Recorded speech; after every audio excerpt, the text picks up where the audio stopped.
thank Dana Burton, the Optimist Club member, for coordinating with Judith Barber, the sponsor for the Beta Club. So thank you so much.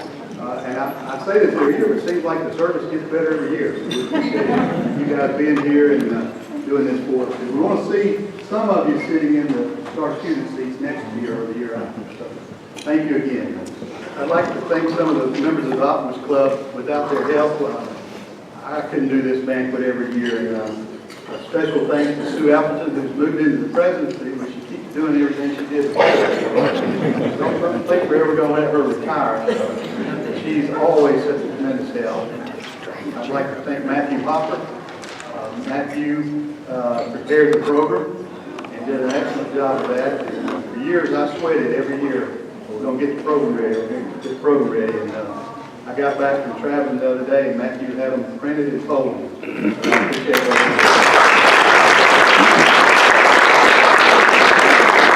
Thank Dana Burton for coordinating with the Beta Club, and the rest of the members who were here today that helped set up, and Susan White and Brad White for handling the registration tonight. So I want to thank again the Pickens County Progress and No Pickens and Mary Dizzy for their coverage. We appreciate that.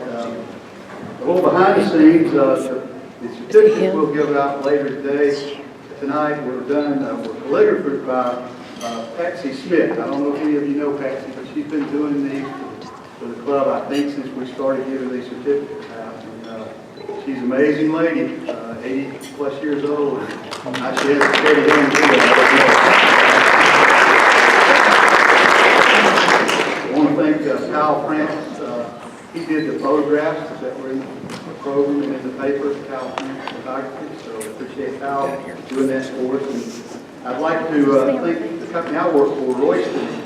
Royston allows us to use the postage to mail out all the invitations, and they also allow us to print the programs. So it saves the club a lot of money. We appreciate Royston doing that.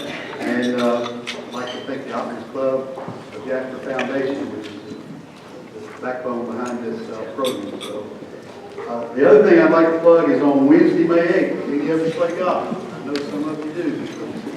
I've seen you play before. We'll have our scholarship tournament at Big Tree. And if you're interested in playing, let us know. There'll be some information out later about that. So, the Optimist Club of Jasper has been the local sponsor for the STAR program for over 30 years. Tonight, we not only recognize the 2019 EHS STAR student and teachers, but 9 additional STAR finalists and their selected teachers. Over that time period, we've given over $70,000 in scholarships. Tonight, we will present each STAR student and their selected teacher with a framed certificate from the Optimist Club. We will present the STAR student and his teacher a framed certificate from the club, and also from PAID, which is the state organization that sponsors the STAR program. Later this year at Pickens High School Scholarship Night in May, we will present the checks to our scholarships of scholarship to the STAR students. Again, the local STAR program is part of the statewide STAR program that is in its 60th year and is sponsored by PAID and the Georgia Chamber of Commerce and the Georgia Department of Education. The students that we will recognize tonight are in the top 10% of their senior class based on their grade point average and based on the highest scores in a single test on the state 3-part, now back to the 2-part SAT. We honor these students tonight, and the STAR student and teacher. We sponsored them recently last week at the Region Banquet. Normally our banquet is before the Region Banquet, but University of North Georgia, their Department of Education sponsored the Region Banquet last week in Jolain. Dale Smith and Dr. Daymude were at that banquet. We're glad that they could go and we could sponsor them there. Now for the reason we're here tonight. I honor and recognize these STAR students and their teachers that they have selected. I'm going to start with our STAR student finalists. And our first STAR student, unfortunately, Bethany Carver is sick. Must be flu spread through Pickens County. She is at the doctor this afternoon. We regret that she's not able to be here, and we hope that she gets better. But Bethany is the daughter of Mickey and Jackie Carver. She chose as her star student Mr. Ted Estes, and we'll present them their certificates. We'll give them a cost to take those to them. Our next star student finalist is Miss Katherine Densmore.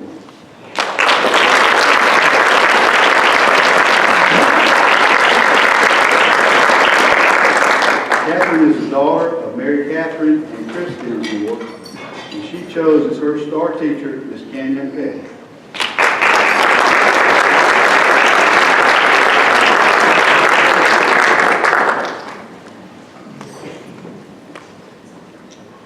Before we introduce our next star student, I'd like to recognize our father, Tom DiPuma.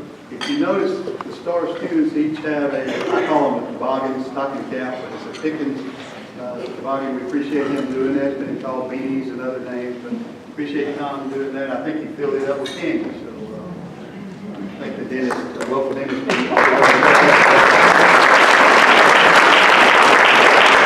Tonight we recognize Miss Emma DiPuma.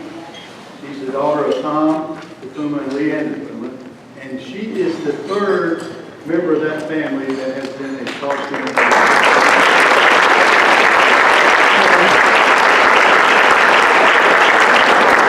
Emma chose as her star teacher Miss Jolain Brownell.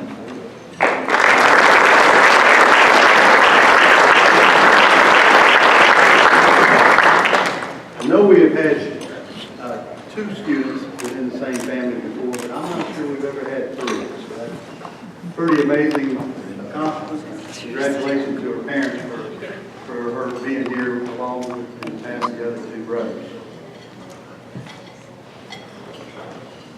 Our next star student finalist is Miss Olivia Fountain.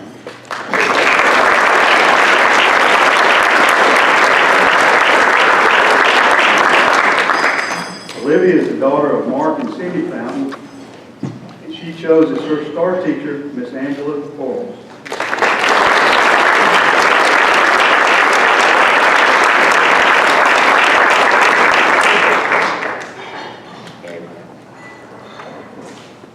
Okay, we're done. Next star student finalist is Mr. Miles Gregg.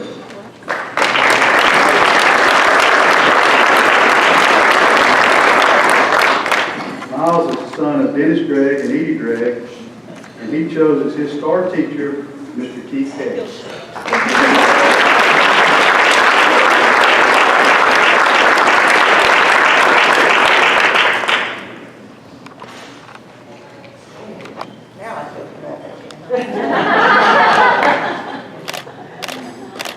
You don't know which camera to look at. I know, Our next star student finalist is Mr. Thomas Pinson.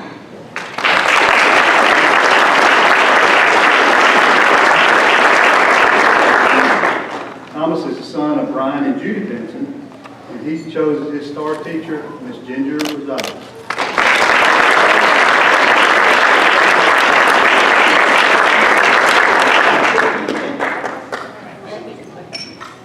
everybody, I don't know where I'm looking, but I know. Our next star student finalist is Miss Emily Robinson.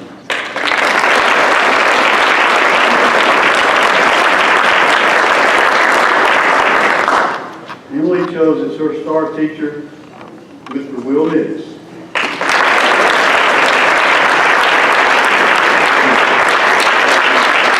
Emily is the daughter of Candy Robinson.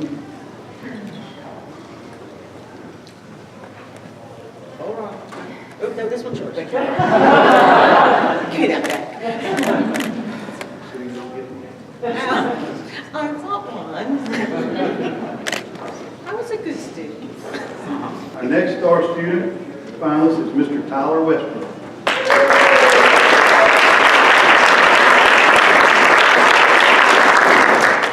Tyler is the son of Ricky and Christine Westbrook, and he chose as his star teacher his mother, Christine Westbrook.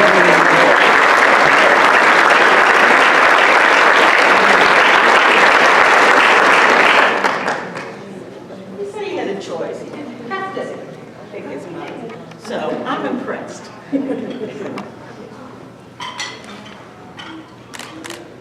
Our last STAR student finalist is Miss Rosemary Willis.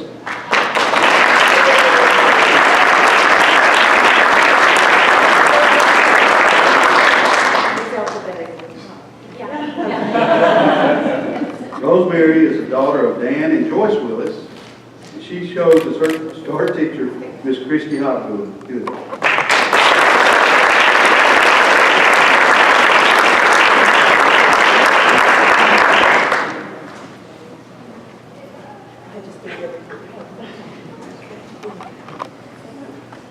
All right, we're looking good. At this time, I'd like to recognize the 2000 Pickens High School STAR student, Mr. Dale Smith.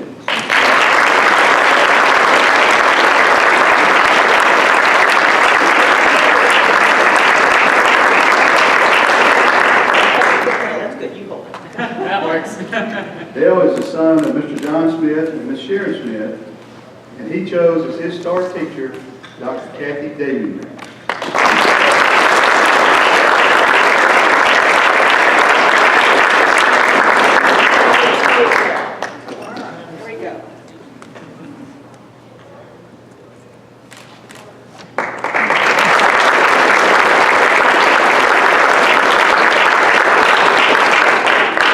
This time we'll hear responses from Dr. Daymude and our STAR student.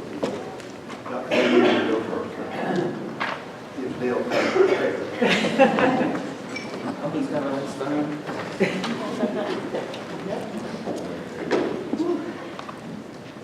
Thank you. First, I gotta get the nervousness out of the way.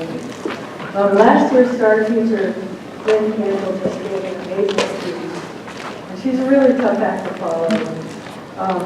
I only feel comfortable talking to crowds if I'm talking about derivatives and integrals. So that's what we're going to hear about tonight.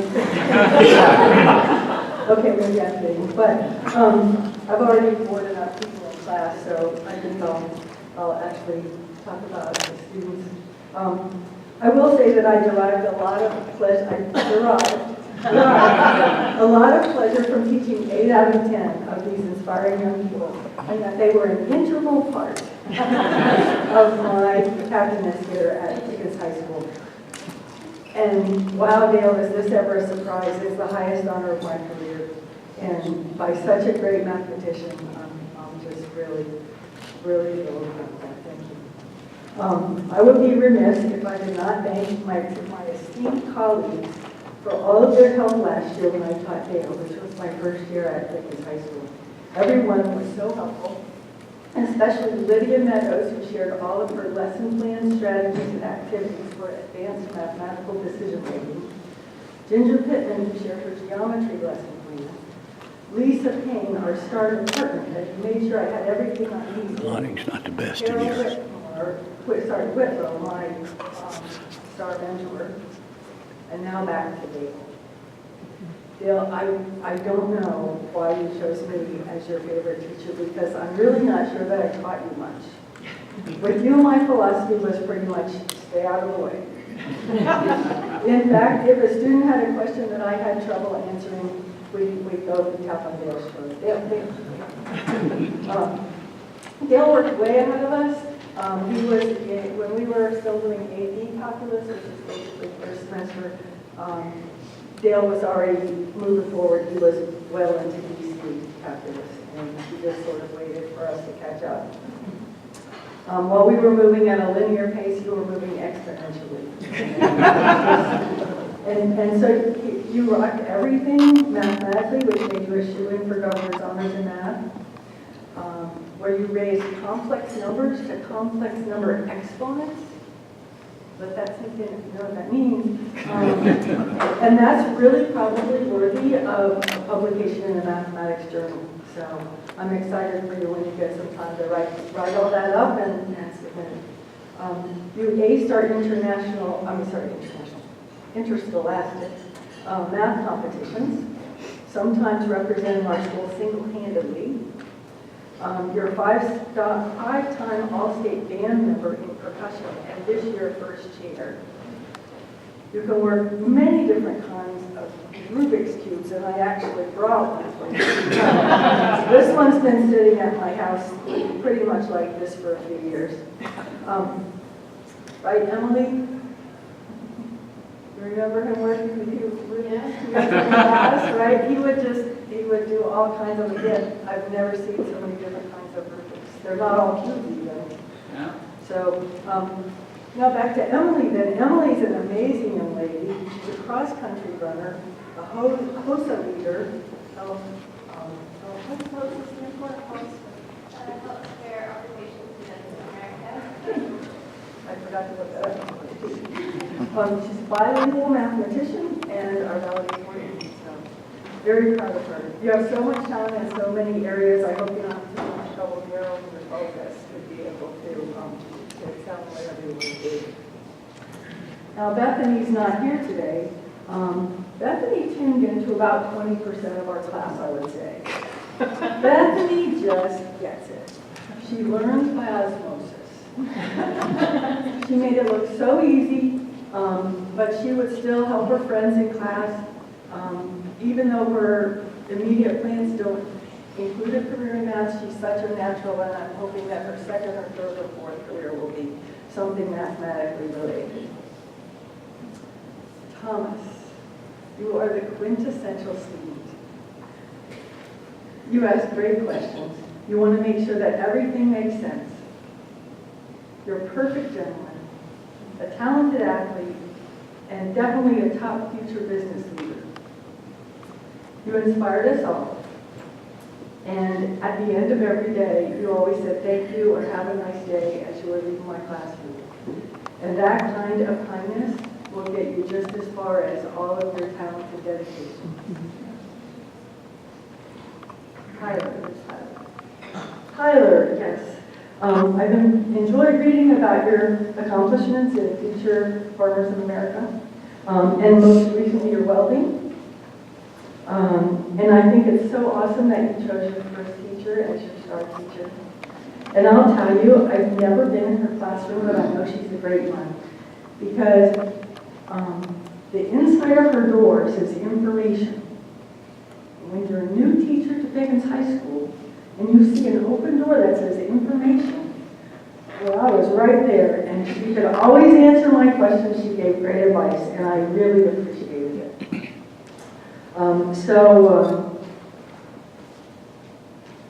I know with that kind of backing at home, I can see why you're a STAR student. Rosa, our salutatorian. You are so talented and so dedicated. You make sure you excel, no matter how hard you try.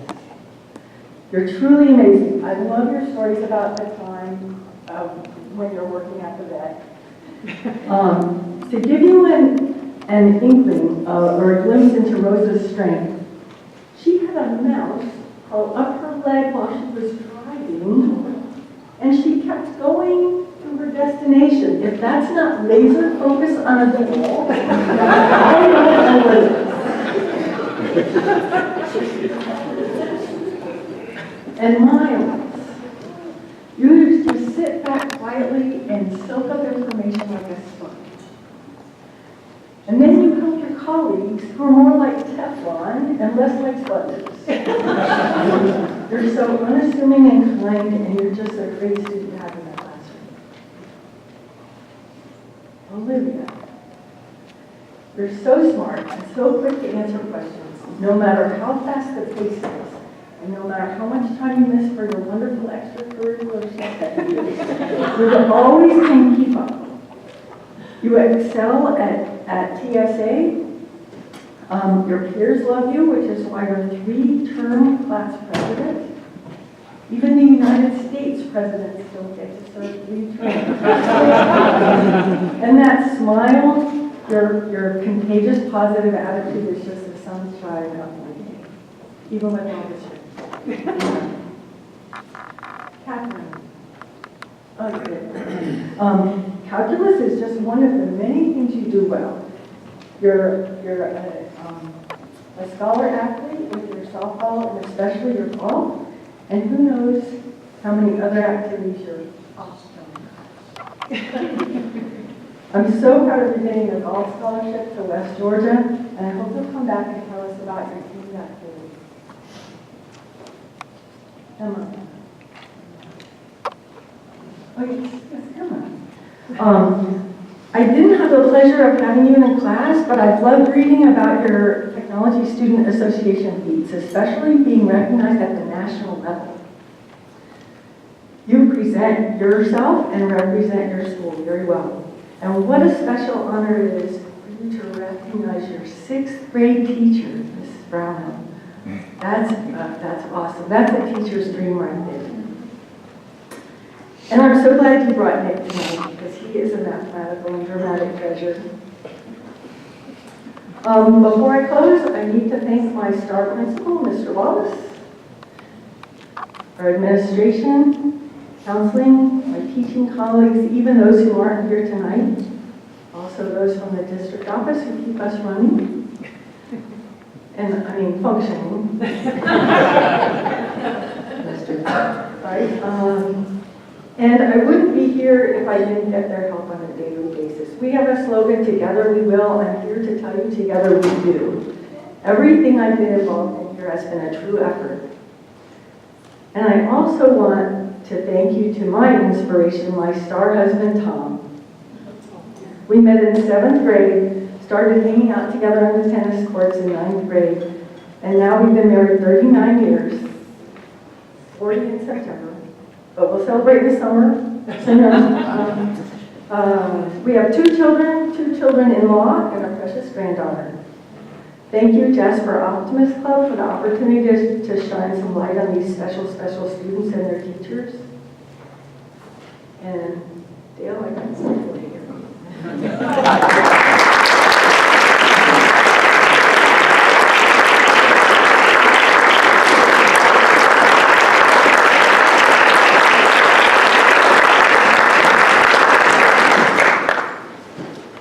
I do remember a valedictorian speech where the college graduate was solving one of these during the speech. I don't know if I will be doing that because my speech will not be in layers, but maybe I didn't leave it for the end, who knows. But the reason I chose Dr. Daymude as my STAR teacher is because I believe that students learn best when they are challenged in class, outside of the class as well. Dr. Daymude offered me a lot of challenges outside of the classroom that I loved working on, quite honestly. They were really fun for me because, you know, math, it speaks to me on a personal level sometimes. But and math is one of those subjects where it's either people love it or you hate it. You love it or you hate it. One of the things that I love about math is it's very elegant, a lot of the things you can find, and it's something that isn't really shown a whole lot in schools, honestly. So you have to go out and find it, and Dr. Daymude encouraged me to do that, and I can't thank you enough for that. I want to thank my mom and dad who are both here today for allowing me to do what I do best. And my counselor, Ms. Boss, for everything this year so far, and hopefully more for the rest of the year and up to graduation. One of the greatest things I have ever done is because of Dr. Daymude, going to Governor's Honors for a month at Berry College. It's a beautiful campus, and if any of you ever go there, appreciate the scenery. Like she said, there was a project I did that she believes is worthy of a publication of a master on. I haven't seen something like it anywhere, so that's a definite possibility. But that entire month was awesome. I still have to show you the challenge problems, I believe, because I still have them. Maybe one day after school or something. I don't know. We can work on that. But I don't think I have anything else to say really. Thank you. thank you to everyone who made this event possible and all of you who supported me.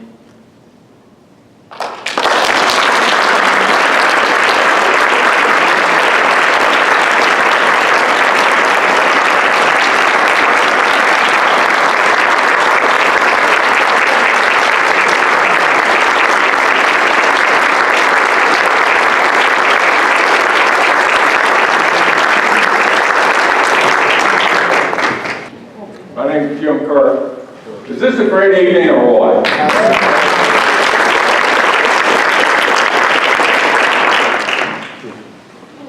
I have the privilege of introducing to you tonight Dr. Chaudron Gille. She is Interim Provost and Senior Vice President of Academic Affairs at the University of North Georgia.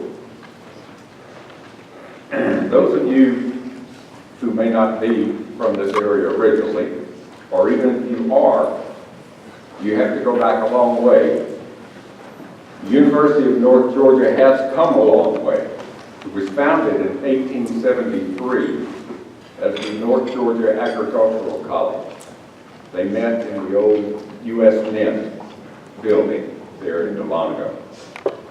It was the first co-ed college in Georgia. And in their first graduating class, they presented a college degree to a woman, and they were the first college to do that as well.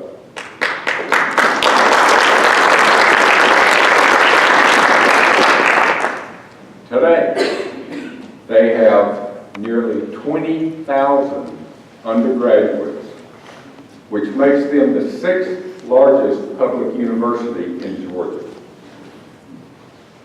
Chaudron Gille has been on the faculty of UNG for over 20 years.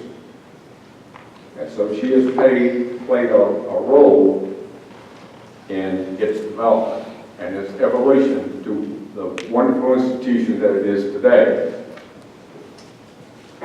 She is an interim provost. Now, I've got a confession to make.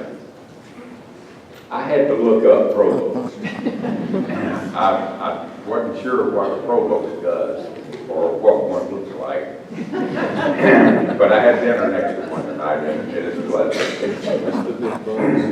But according to definition, they are senior academic administrator and develop and implement academic plans and policies, and they supervise the work of the faculties, which sounds like a lot, just on the surface. However, within the University of North Georgia, there are 5 colleges with over 100 bachelor and associate degrees that they award. They have 13 master's programs and 3 doctorate programs. They have 696 ROTC cadets, which makes it the military college of Georgia, of which there are only 6 senior military colleges in the United States. They have established a Federal Service Language Academy for high school students. It's an intensive language study for high school students that are interested in careers in federal service.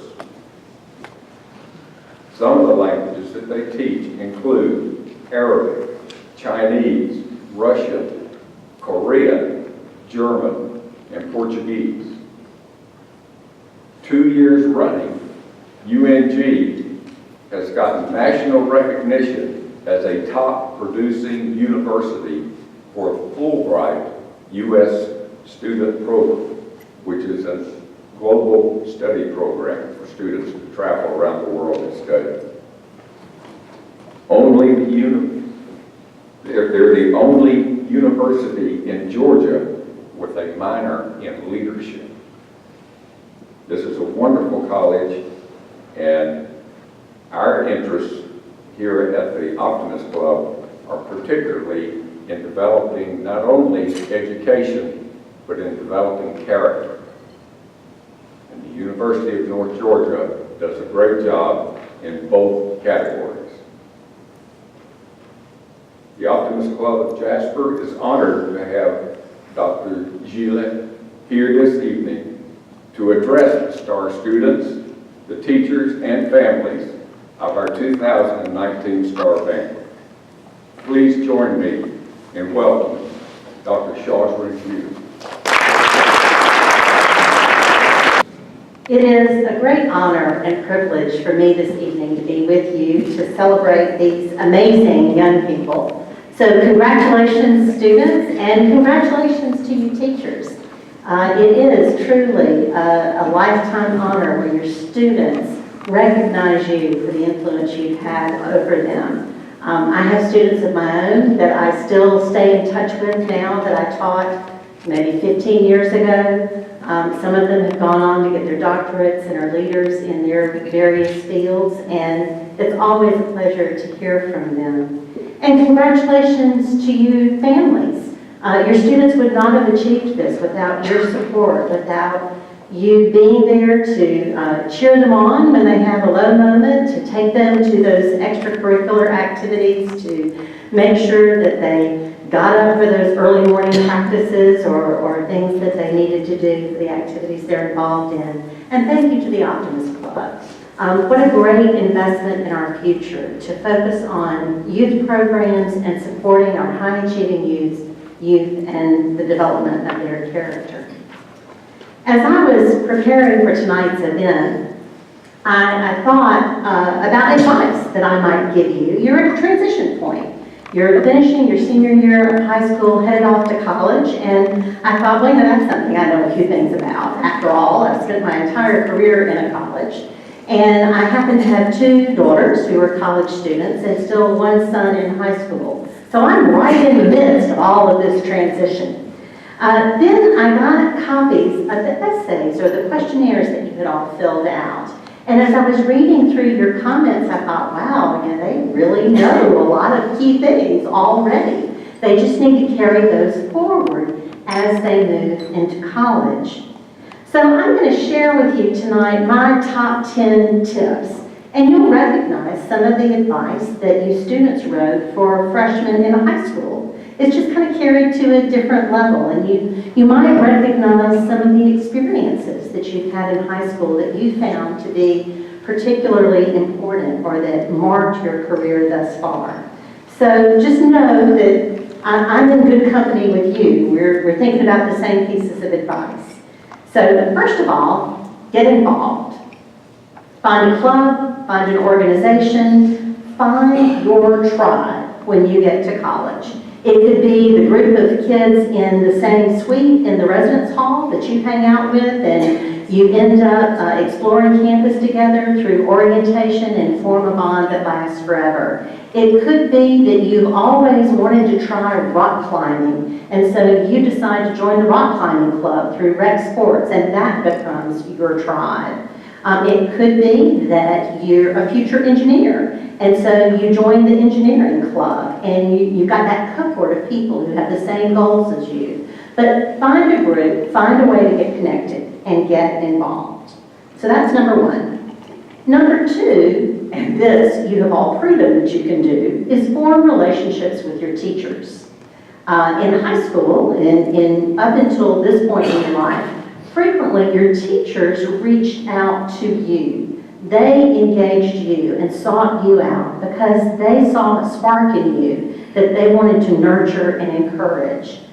When you get to college, it's a little bit different. Your faculty still want to have a relationship with you, but they're operating more on a peer-to-peer relationship or adult to adult. And so they're going to expect you to reach out to them. They will have posted office hours, they'll have opportunities for you to engage with them, but you may have to take that first step. And I would encourage you, go ahead and visit them in their office hours or talk to them after class or before class. Don't wait until you have a question or a problem in the class. Go ahead and engage them around the subject and talk to them about their field, especially if it's one you think you want to major in. Those relationships that you form will open doors for you. You could get involved in an undergraduate research project with them. They will be the people writing letters of nomination for you for scholarships or graduate school or letters of recommendation for jobs. So you want to build a relationship. And as one of our deans used to say, the faculty are the most underutilized resource by students on campus. When you do have a question or a problem, go to your faculty member and see if they'll work with you one-on-one. That's what their office hours are for. The third thing is cultivate an academic mindset. Now, I don't know if you've heard of an academic mindset before, but it has three components. First is social belonging and your sense of engagement in the campus. And we've already talked about that a little bit. The second piece is your sense of purpose. And that's related to your major, to your career, and the sense that what you're doing has meaning. And I'll talk a little bit more about that in a minute. The third part is what we call a growth mindset. Any of you heard of a growth mindset? Raise your hand. One or two? Okay. So a growth mindset is usually compared with a fixed mindset. I heard somebody say, I think Dale, you mentioned people either love math or they hate math. Well, those people who say, and my daughter was one of them, that they just can't do math. I'm not a math person. That's an example of a fixed mindset. Somebody with a growth mindset might say, you know, math is really hard for me, but I think I can learn this. And so they're going to continue to try. They may seek out tutors. They may look for other resources. They may work with study buddies. But they don't give up saying, that's just something I can't do. So I would encourage you to have a growth mindset, to think that you can conquer things. It may not come easily, but if you have a growth mindset, you're motivated by curiosity, you have more persistence, and you'll utilize the resources available to you to succeed. And that will make the biggest difference in your success in college. Now back to that purpose question. Some of you in your surveys knew exactly what you want to do. You know where you're going to go to school and what you're going to study. And some of you were not so sure. Well, it really doesn't matter at this point. What I would encourage you to do is think about broadly what you're interested in. This is an ongoing process of discernment. Students typically change their majors a couple of times while they're in college. But if you have an idea that you want to do generally something, say in social sciences, or generally something in humanities, take some classes in it that work for your program of study, but start exploring. Go to career services, explore with them and different tools, so you have that process of discernment. I will confess, I actually changed the emphasis of my major in my senior year. I was an economics and French double major and decided to go into French education at the last minute. But I had done both. I was keeping both doors open, exploring things that I was interested in. So don't feel incredible pressure to know your entire future right now. You'll figure it out as you're taking classes and moving ahead. Fifth point, surround yourself with people who have similar goals in life or who share a passion with you. You'll end up with great study buddies, a support group, or at the very least, kindred spirits for adventure. Maybe you're going to start camping and you'll find a group of people that you do that regularly with. And maybe it's that friend that's with you while you're cramming for a test and you support each other in that process. My oldest daughter had what I think was a brilliant strategy. She decided early on that at the beginning of the semester, she would show up early for every class. And she'd wait in the hall outside of the classroom. And she figured anybody else who showed up early was very organized, they were going to be on time, and they were probably excited about the class. And in those few minutes hanging out in the hall, she had an opportunity to introduce herself and talk to people. Inevitably, as the semesters went on, the people she met in the hallway outside of class the first few days were the ones she ended up sitting with, and they became her study groups because they were all motivated similarly. So look for those people that have the same goals, that are going to create the same routines and study habits, or enjoy the same fun that you will. Number 6, you need a balance in your life of studying, healthy habits, and fun. If you move away to go to school, part of learning is learning to manage your life. You've got to figure out when you're going to do laundry. You've got to work in some sleep in there somewhere. Take advantage of the dining hall so that you actually eat healthy food. You know, pizza and Chick-fil-A will only go so far. And if you'll burn out and you'll get sick later in the semester. So start thinking about what your routine's going to look like. Have you budgeted time to call mom and dad? Make sure that you work that in every week, or that can lead to severe consequences also. But you want to have that balance, you know. You want to study, fun, and taking care of life's business, because this is part of that transition to being an adult. Number 7, do your work and be prepared. The most important thing you can do in college, or in a job for that matter, is show up on time, ready to work, and show up prepared. Showing up prepared means having done your reading, having done the assignment. Often, for really bright students in high school, you're able to learn by what you absorb in the classroom. You might not have had to put a lot of effort in outside of class. And so I see students come to the college and they think that the same pattern is going to work for them. And it often does not, because the reading is complementary to the lectures in class. It's not duplicative. It doesn't cover the same material. The professor is assuming that you're doing the reading and that part of the work on your own, and that what they're giving you in the classroom works with that, not that it doubles up on it. So try not to get behind, set your patterns early, and stay on top of your work. In addition to doing your work and being prepared in the classroom, part of that is about your attitude towards college, too. You'll be given a student handbook that will outline policies and rules, and you'll be given access to a college catalog that will tell you the requirements for your degree program.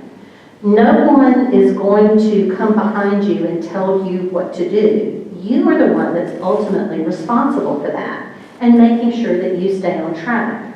So make sure that you read through them, know where they are as a reference, because you can have all kinds of things happen. For example, if you got really sick and you had to drop your classes, most universities have what they call a hardship withdrawal, where you can withdraw with no academic penalty. But you'd be amazed at the number of students that don't know that that's an option, and they never file the papers or never ask because they didn't read about their student handbook and they didn't read their college catalog. So take responsibility for your learning and be prepared overall.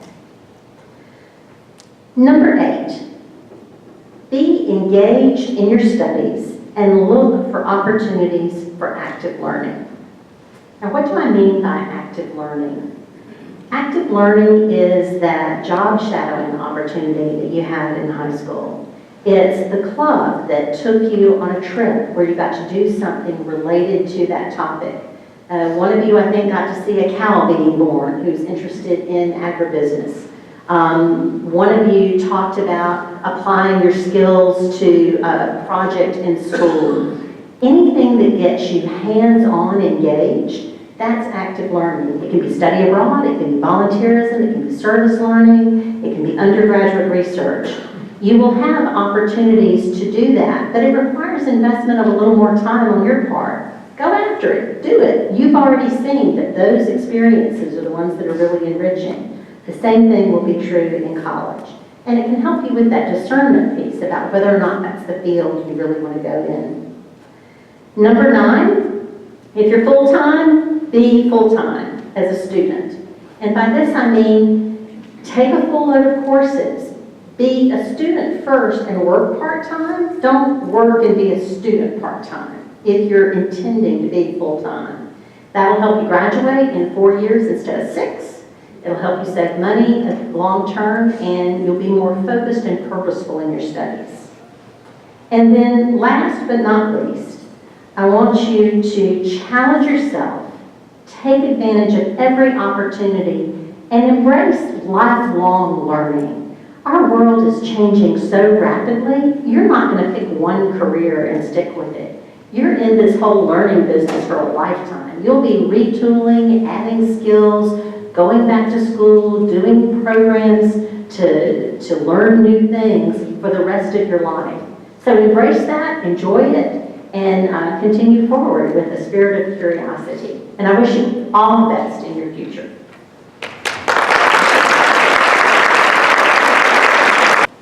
We do have a little gift for you.